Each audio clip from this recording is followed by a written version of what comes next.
Dictation गति 100 शब्द प्रति मिनट स्टार्ट।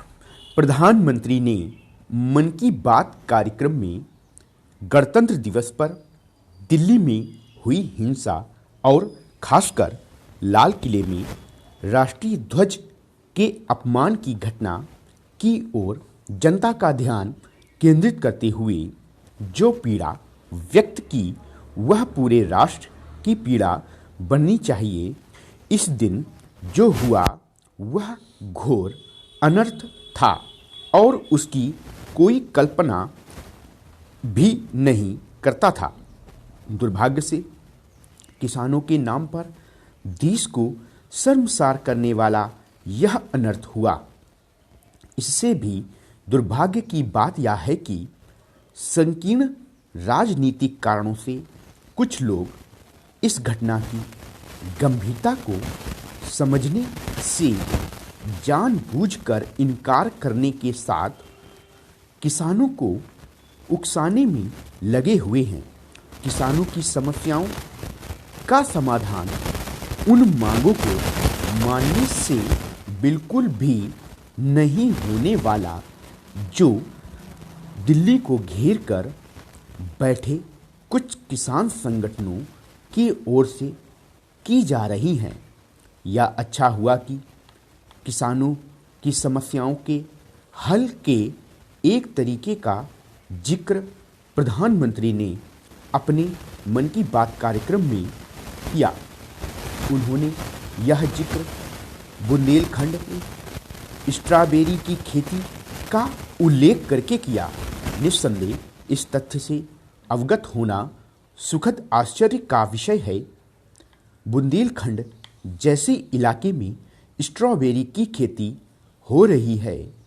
प्रधानमंत्री ने यह भी बताया कि नई तकनीक का सहारा लेकर स्ट्रॉबेरी की खेती अन्य ऐसे इलाकों में भी हो रही है जो इसके लिए नहीं जाने जाते।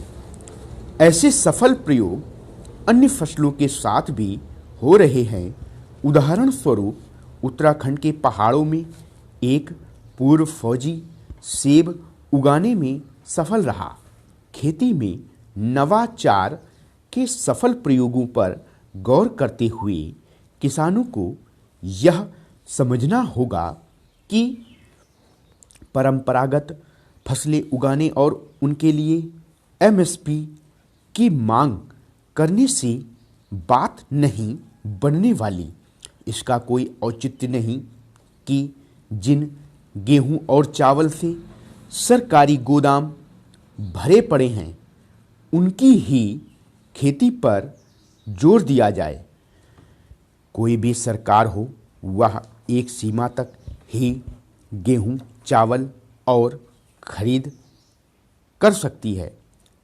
यह एक समस्या ही है कि अधिक पानी की मांग करने वाला धान पंजाब सरीखे कई ऐसे इलाकों में भी उगाया जा रहा है जहां उसकी ज़्यादा ज़रूरत नहीं है।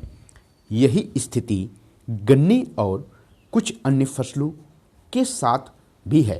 क्या यह अजीब नहीं कि पर्याप्त से अधिक मात्रा में गेहूं और धान की खेती तो की जा रही है लेकिन दलहन और तिलहन की खेती पर कम ध्यान दिया जा रहा है। यही कारण है कि उनका आयात करना पड़ता है।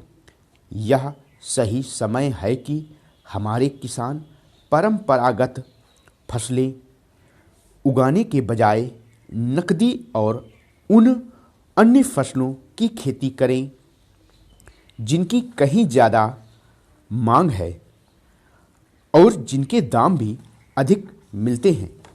विश्व स्वास्थ्य संगठन यानी WHO के महानिदेशक ने वैश्विक महामारी कोविड-19 से निपटने में निरंतर सहयोग के लिए प्रधानमंत्री नरेंद्र मोदी का आभार प्रकट किया। हाल में उन्होंने कहा कि एकजुट होकर ही हम इस आपदा से लोगों का जीवन और आजीविका की रक्षा कर सकते हैं। स्टॉप। स्टूडेंट, अगर आप हिंदी स्टेनोग्राफी से केंद्र और राज्य सरकारों द्वारा निकाले जाने वाले स्टेनोग्राफर, एपीएस और विधानसभा रिपोर्टर, पार्लियामेंट्री रिपोर्टर के स्किल टेस्ट की कंप्लीट तैयारी करना चाहते हैं और साथ ही शॉर्ट हैंड की स्पीड बढ़ाने के लिए एडवांस आउटलाइन की सीरीज प्राप्त करना चाहते हैं, तो आप हमारे पेड ग्रुप से जुड़ने के लिए नीचे दिए गए टेलीग्राम नंबर पर संपर्क कर सकते हैं।